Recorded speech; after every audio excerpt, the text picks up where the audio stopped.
네, 우리 하나님 말씀 보겠습니다. 고린도전서 4장 14절에서 17절까지입니다.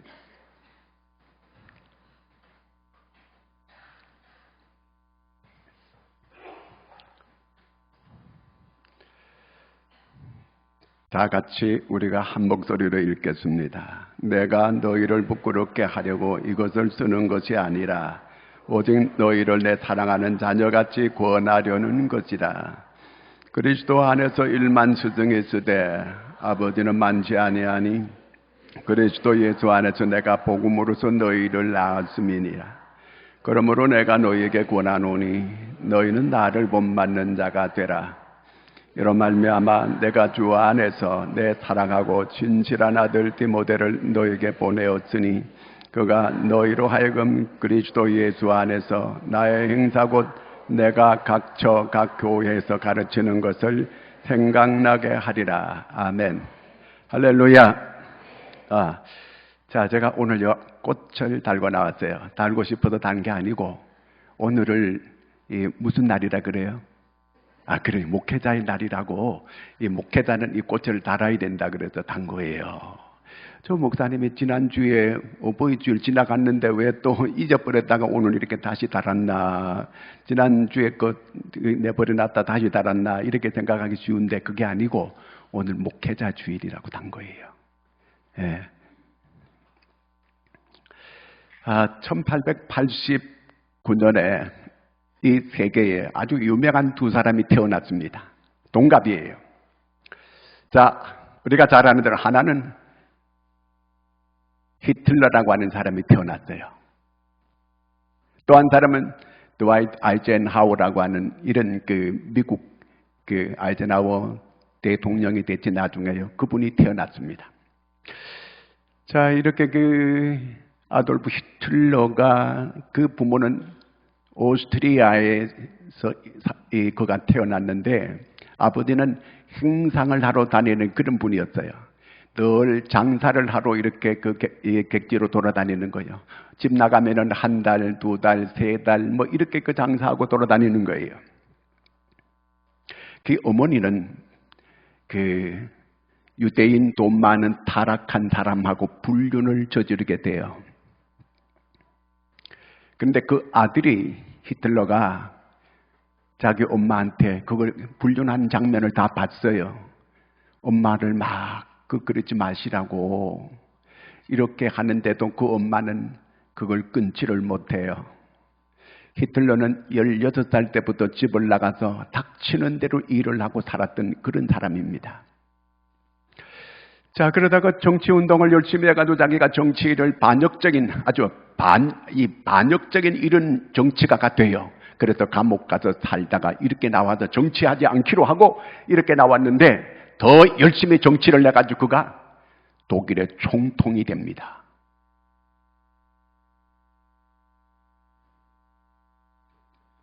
유대인을 미워하는 원한이 그 마음속에 있었던 거예요. 그때부터 유대인들을 잡아다가 죽이는 거예요. 평화롭게 살아가는 사람들을 끌어다가 죽이는데 얼마를 죽여요? 600만 명을 죽입니다. 우리나라 6.25 때 전쟁이 나가지고 모든 그 사람 다 포함해가지고 죽은 사람이 150만 명이에요. 전쟁 중에 민간인까지 포함해서.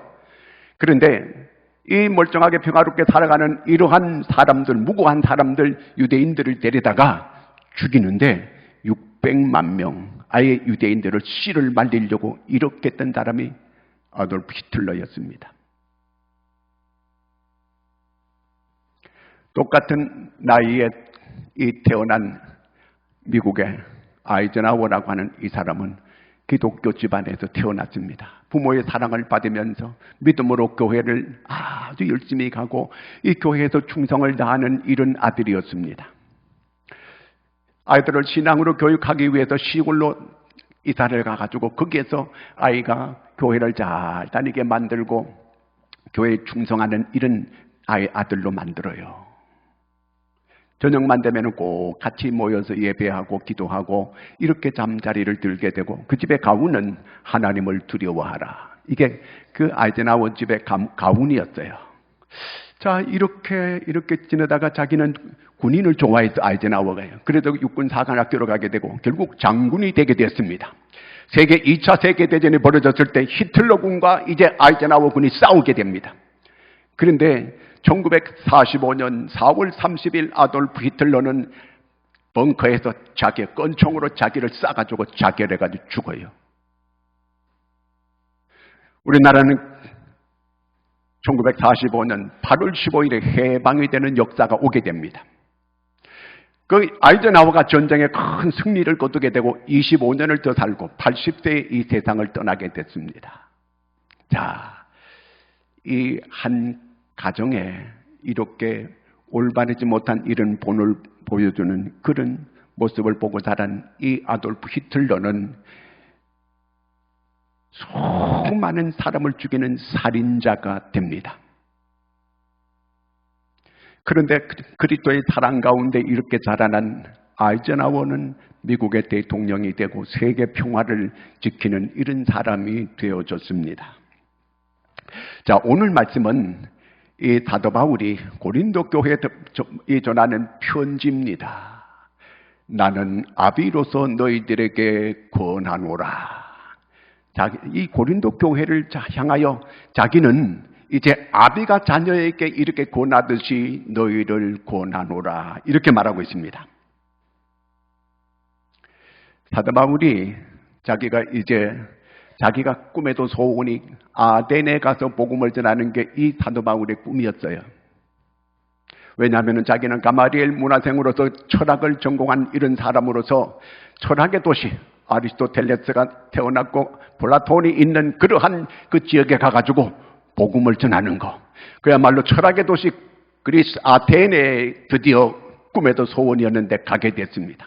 자기가 철학적으로 이렇게 논리적으로 자기의 어떤 이런 자기의 지식을 총동원해가지고 복음을 철학적으로 잘 전하게 되면 이제 이 세계적인 도시 아테네의 교회를 잘 세워질 수 있을 것이라고 이렇게 기대를 하고 생각을 했습니다.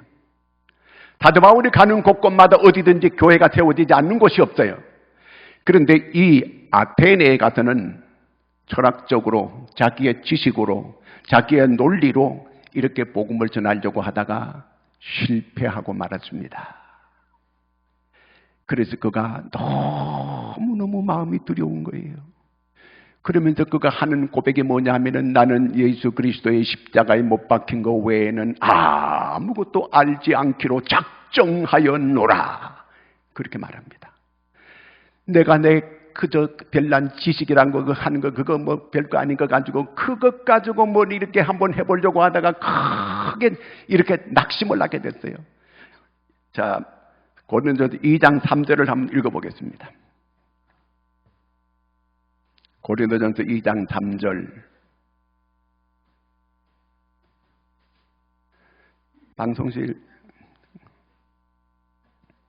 자, 큰 소리를 읽어요. 시작.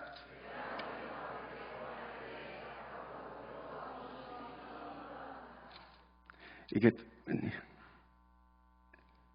내가 너희 가운데 거할 때 약하고 두려워하고 심히 떨었노라. 그 마음이 얼마나 자기가 약해졌는지 몰라요. 세상에 어디든지 당당하게 가서 복음을 담대하게 전하던 이 사람이 아테네에서 그렇게 자기가 실패하고 난 다음에 전도를 실패해서 그래서 아테네에는 바울이 세운 교회가 없습니다. 지금도 그 아테네에는 그 교회 흔적을 찾아볼 수가 없어요. 그래서 그가 도망치듯이 고린도로 이렇게 거기 도망치듯이 고린도로 가게 되었습니다. 고린도에 가가지고 먹고는 살아야 되고 그래서 자기가 하는 일이 천막 만드는 일이었어요. 열심히 천막 만들어가지고 이제 그래서 목구멍에 풀칠하고 이렇게 사는데 그때 브리스길라와 아굴라를 만나게 돼요. 그 사람들도 천막 만드는 일을 하는 거거든요. 이 공사판에서 같이 이렇게 만나가지고 지내다 보니까 전도를 하게 됐어요. 그 두 사람이 복음을 받아들이게 되고 바울을 따르는 좋은 동력자가 되었습니다. 자, 그러고 있는데 하나님께서 그에게 환상을 보여주면서 말씀을 해주셨어요. 사도행전 18장 9절 10절을 읽겠습니다. 방송실이 오늘 뭐가 문제가 있는가 본데.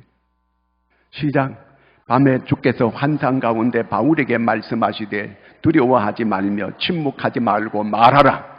내가 너와 함께 있음에 어떤 사람도 너를 대적하여 해롭게 할 자가 없을 것이니 이는 이 성중에 내 백성이 많음이라 하시더라. 바울이 너무 두려워하고 떨고 이 복음을 제대로 못 전하고 있으니까 하나님께서 환상 중에 너를 해할 자가 없다. 말하라. 담대하게 복음을 전파하라. 그 얘기거든 이게요.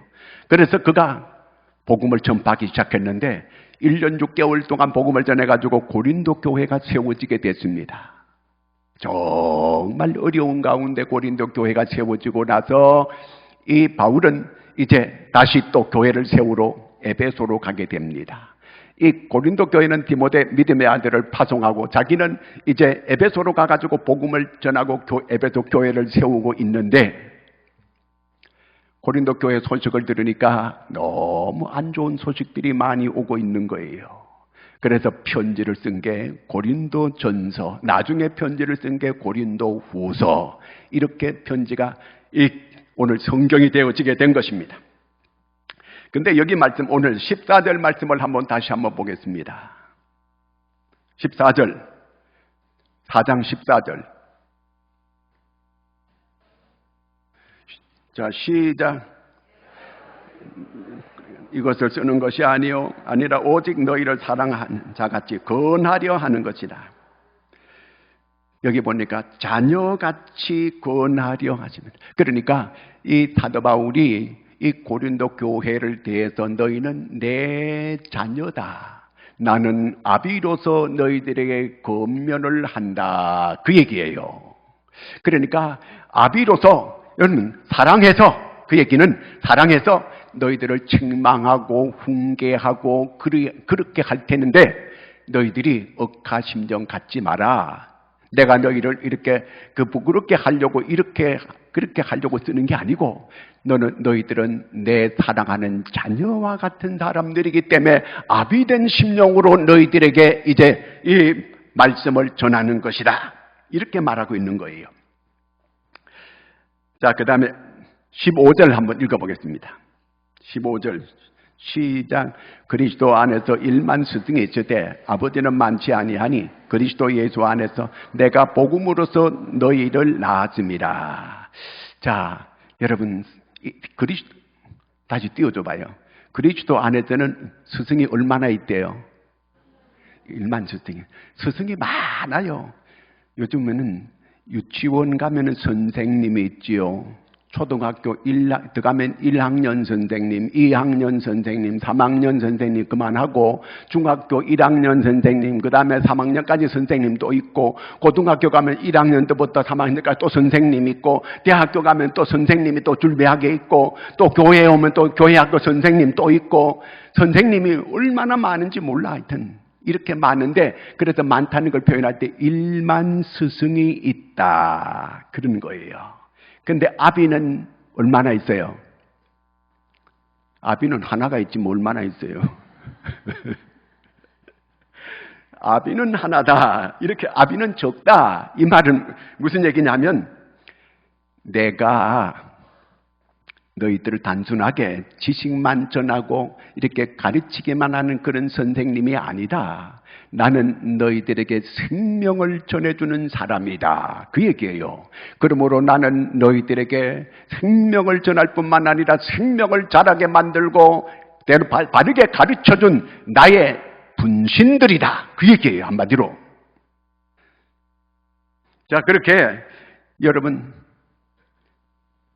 선생님은 학교에서 아이들 지식을 가르치는 거예요. 그래서 진학하게 되고 좋은 학교 가게 되고 그래서 좋은 직장 가게 되고 돈 벌게 만들어주는 게 이 선생님이에요. 그러나 아비는 뭐 하는 사람이에요? 아비는 생명을 전해주는 사람이 아비예요.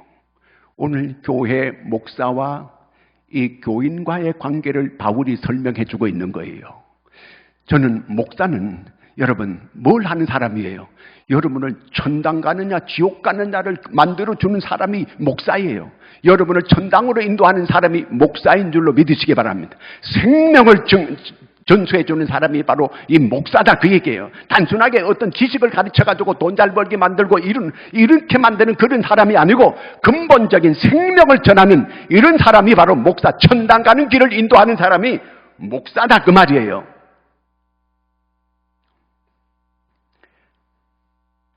자, 여러분, 바울이 자기 교인들 보고 나는 아비로서 너희들을 권면한다. 내가 영적으로 너희들을 낳았다. 그러므로 너희들은 내 자식이다.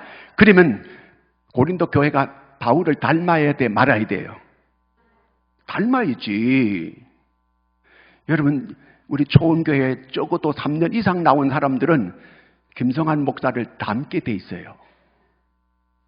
왜 그러냐면요, 여러분, 적어도 제가 새벽 기도 인도하고 철야 기도도 인도하고 그렇게 늘 인도하고 주일날도 계속 인도하고 그러면 1년에 따지고 보면 한 300번을 30분 동안 이렇게 쳐다보는 거예요. 또 안 보면 앞으로 보라 그러고 자꾸 이렇게 하면서 똑바로 쳐다보는 거예요. 아무리 죽고 사는 이렇게 사랑하는 사이라도 얼굴 30분 동안 이렇게 쳐다보는 사람이 있어, 없어요? 없어요. 그러니까 1년에 300~400번을 세상에 이렇게 그 담임 목사를 똑바로 이렇게 쳐다보는데 안 닮을래? 안 닮을 수가 없는 거예요. 안 닮는 사람은 그저 이상한 사람이에요. 그 사람은 몸부림을 치고 자기가 안 닮으려고 아주 애를 쓰는 사람이 있어요. 그 사람 번지수 잘못 찾았어. 딴 데로 가봐야 돼. 닮게 되어 있다, 그 얘기예요. 여러분, 부부가 같이 닮아도 비슷하게 닮아가는데 여러분, 어떤 애들 이렇게 가만히 보세요. 그 아비 안 닮았는가? 아유, 어떤 사람은 붕어빵 같고 진짜 이렇게 딱 찍어놓은 것 같아. 아니, 세상에 자는 모습도 비슷하고 이게 목소리도 비슷하고 이렇게 다 닮아가게 돼 있더라고. 보니까 이거는요, 아비를 닮게 돼 있다는 그 얘기예요. 만약에 아비를 안 닮았다 하면은 어떤 부분은 진짜요. 어떤 남편이 자기가 자기 자식을 어느 날 이렇게 유심히 가만히 이렇게 봤대요. 그런데 세상에 어느 한 구석 닮은 곳이 없더래요. 그래가 자기가 몰래 유전자를 이렇게 조사를 해봤대요. 99.9%가 아님, 이렇게 나왔대요. 그 다음은 어떻게 되는지 나는 잘 모르겠어. 하여튼요. 자, 하여튼 이 30분 동안 이 담임 목사를 계속 1년에 300번 이상을 이렇게 쳐다보면은요, 닮게 되어 있다, 그 얘기예요. 우리가 늘 주님을 이렇게 바라보고 주님을 이렇게 바라보게 돼 있어요. 바라보다 보면 내가 닮아져요. 주님을 닮아져요. 내가 거룩하니 너희도 거룩하라. 나 닮으라, 그 얘기거든요. 우리가 주님이 거룩하기 때문에 우리도 거룩해야 돼요. 주님을 그게 닮는 거거든, 이게요. 오늘 사도 바울은 내가 너희를 어떻게 낳았는지 아느냐 묻는 거예요. 왜? 이 고린도 교회를 이렇게 이루기까지 너무 바울이 힘들고 애를 썼어요. 너무 고통 중에 이 고린도 교회가 세워지게 된 거거든요. 정말 우리가 애를 낳을 때 난산했다는 것처럼 이 고린도 교회는 정말 바울이 난산해서 이렇게 낳은 이런 교회가 고린도 교회예요. 그런데 이 고린도 교회가 정말 잘 되기를 이렇게 바랬는데 에베소 가서 들려오는 소리가 이 고린도 교회가 좋지 않다는 이런 소문이 자꾸 들려오는 거예요. 뭐 내패가 갈라져가지고 뭐 바울파니 뭐 베드로파니 뭐 이렇게 자꾸 막 갈라져서 싸운다고 하는 이런 소식을 듣게 되고 이 교회가 도덕적으로도 이게 여러 가지 옳지 않다고 하는 그런 얘기를 바울이 듣게 돼요. 그래서 바울이 나는 아비로서 너희들에게 내가 사랑으로 권면한다.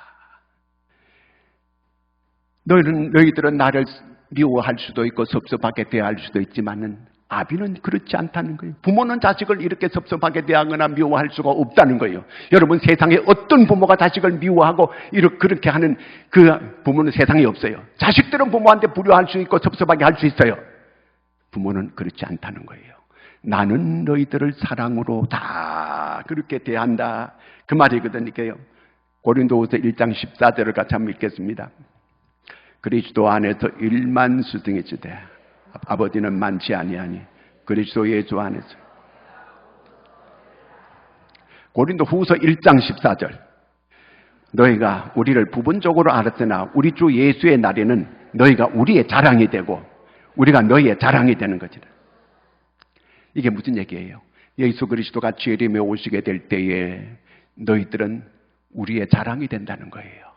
주님 앞에 섰을 때에 너희들은 우리의 자랑이 되고, 나는 너희들을 전도해가지고 이렇게 구원받게 했으니까 나는 주님 앞에 너희들을 자랑하게 될 것이라고 이렇게 바울이 말하는 거예요.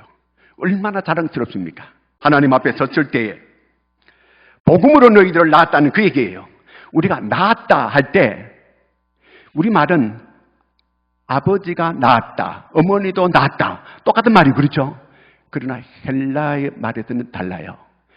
헬라 말에서는 어머니가 상고를 통하여 힘들게 그 아이를 낳았다, 이렇게 낳았다고 해요. 그러나 아버지가 낳았다고 하는 것은 근원적인 생명은 아버지께로부터 왔다, 그 얘기예요.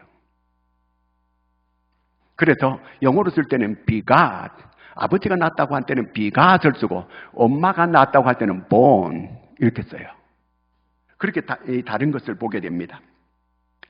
자, 하여튼 예수 그리스도 안에서 나는 너희를 낳았을 뿐만 아니라 나는 너희들을 가르치고 이렇게 잘 자라게 해서 나의 분신으로 오늘 너희들을 있게 하였다, 그 얘기의 바울이요. 그러므로 이제 너희들과 나는 같은 공동 운명체다, 그 얘기예요. 그렇습니다. 목사와 교인들은 같은 공동 운명체예요. 함께 다 우리는 천국 같이 가는 사람들이에요. 아멘입니까?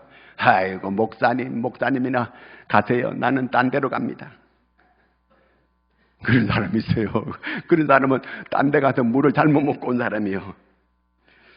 자, 오늘 14절 16절에 보면은요, 오늘 바울은 너희들 이렇게 나의 분신이기 때문에 내가 너희들을 건면한다, 이런 말이 나와요. 건면한다는 말은 끝까지 책임진다는 그 말이거든요. 이게요. 끝까지 책임진다는 거예요. 부모는 자식을 끝까지 책임지는 사람이에요. 끝까지. 자식을 가르칠 때에 몇 번 가르치다가 될 대로 되라 임마, 이렇게 내버려 두지 않아요. 끝까지 부모는 이래라 저래라 계속하고 끝까지 책임지는 사람이 부모예요. 오늘 교역자가 바로 그거예요. 끝까지 그가 예수 믿고 구원받고 천국 가게 만드는 거, 이것이 바로 교역자라, 그 얘기예요. 그렇기 때문에 오늘 바울은 나는 몇 번 그저 이렇게 건면해가지고 되면 믿으면 믿고 말면 말고, 그게 아니라는 거예요. 고린도 교회를 어떻게 하든지 끝까지 건면해가지고 천국에 이룰 수 있게끔 만드는 게 바로 이 바울의 이 건면이라, 그 얘기예요. 끝까지 책임지는 거. 부모가 자녀를 이렇게 인도할 때에 자기 자녀가 말을 잘 안 들어요. 그러면 때리기도 하고, 그 자녀 붙잡고 울기도 하고, 때로는 이렇게 이 돈도 얼마 줘가지고 이렇게 선물을 줘가지고 그 마음을 이렇게 당근을 줘가지고 이렇게 잘 달래기도 하고, 어떻게 하든지 그 아이를 이렇게 믿음의 길로 또 생명의 길로 복된 길로 가도록 만들고자 하는 게 이게 부모 아니에요? 이게 부모잖아요. 그래서 바울은 마치 자기 자식 같은 이 고린도 교인들을 그렇게 건면한다는 거예요. 책임지고 건면한다, 그 얘기예요. 여러분, 자기 자녀에게 가장 영향력을 많이 줄 수 있는 사람이 누구라고 생각해요? 부모예요. 아이젠하워 같은 그런 훌륭한 사람이, 그 좋은 믿음의 부모가 그 자식을 그렇게 만들었어요. 히틀러를 누가 그 지경이 되게 만들었어요? 그 부모가 그렇게 만들어 놓은 거예요. 그 부모가 유대인 돈 많은 타락한 사람과 불륜하면서 이 히틀러가 그 마음속에 한이 맺혔던 거예요. 유대인은 모조리 죽여야 된다. 그래서 그가 그런 짓을 하게 된 겁니다. 선교사 158명을, 의료 선교사를 조사해 봤어요. 누가 당신을 의료 선교사가 되게끔 이렇게 영향을 주었습니까? 여러분, 의사 잘 하게 되면 돈 벌어가지고 식구들한테 모두 영향을 줄 수 있잖아요. 그런데 그 돈 버는 걸 포기하고 의료 선교사를 나간다? 그 쉬운 일이 아니거든, 이게요.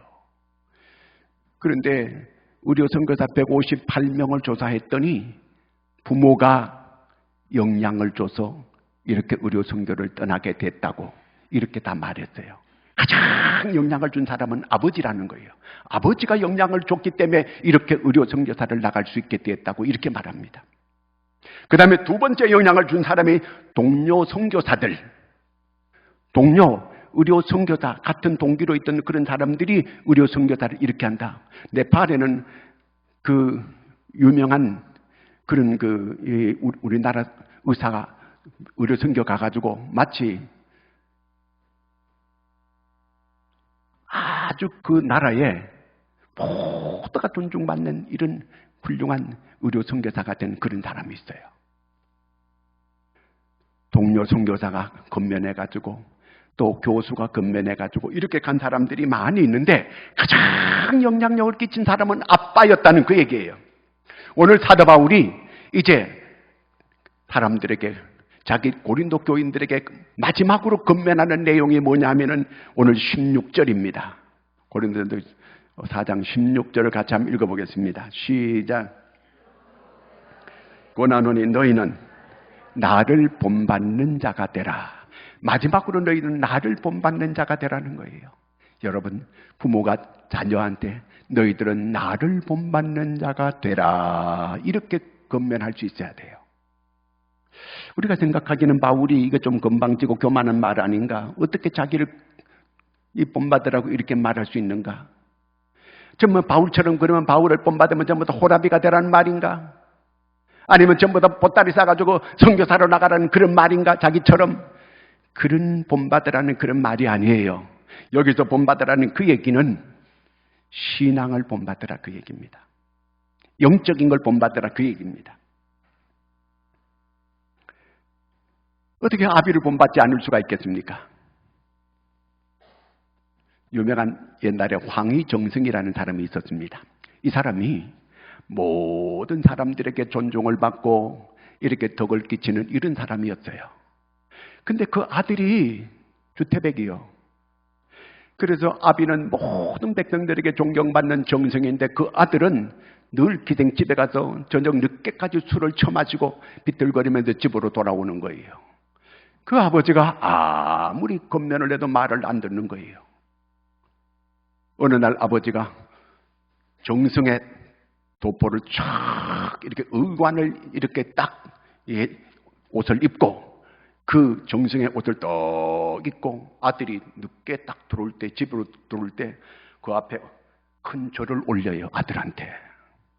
그러니까 아들이 막 몸둘 바를 모르는 거예요. 아버지, 아버지 그러면서 몸둘 바를 모를 때에 애비의 말을 듣지 않는 놈은 아들이 아니니, 아들이 아닌 사람이 우리 집에 들어오는데 손님이거늘 손님에게 의관을 갖추고 이렇게 내가 맞이하는 것은 당연한 것이거늘 이렇게 얘기했어요. 정승 목소리 같아요. 그러니까 막 아들이 막 어찌할 뻔을 모르고 그 이후에 이 아들이 정신을 차렸다고 하는 그런 말이 있어요.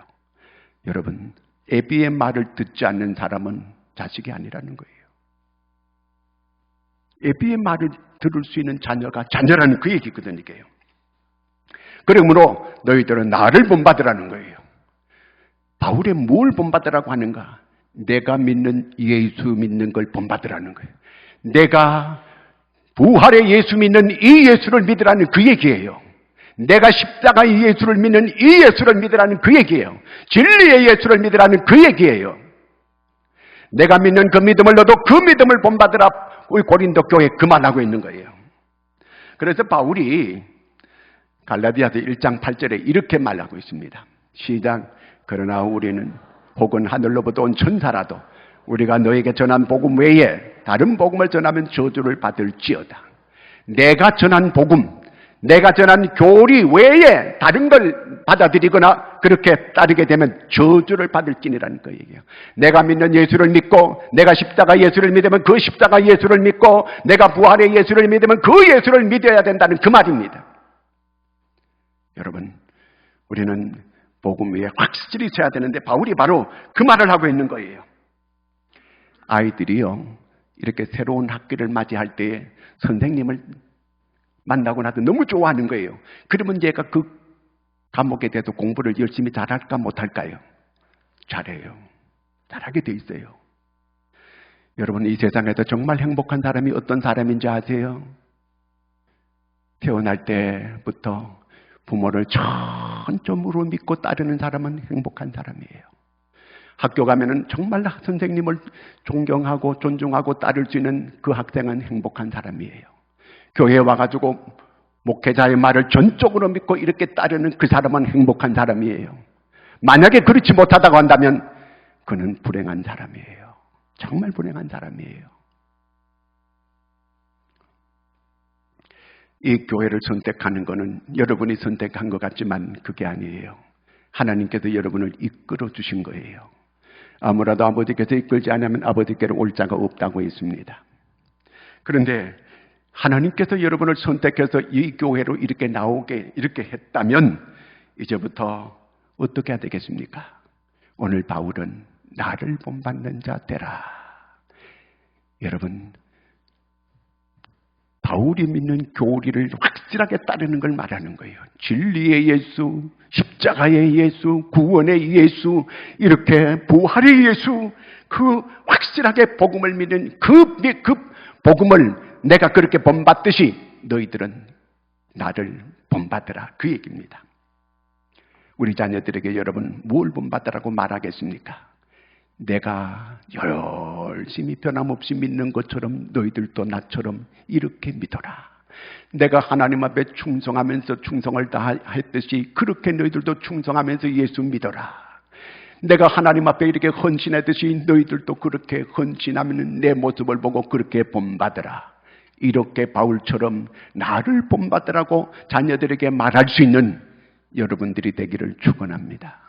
기도하겠습니다. 하나님 아버지, 은혜를 감사합니다. 하나님이여, 오늘 우리에게 하나님의 말씀을 다시 한번 깨닫게 하고 도전받게 해주심을 감사합니다. 정말 바울이 나를 본받으라는 것처럼 하나님이여, 우리 자녀들에게 이렇게 마땅히 이렇게 우리도 건면할 수 있는 믿음의 사람들 되게 하여 주시옵소서. 내가 믿는 이 예수를 자녀들도 확실하게 믿고 믿음의 길을 걸어가게 만들 수 있는 부모가 되게 하여 주시옵소서. 예수님의 이름으로 기도하옵나이다. 아멘.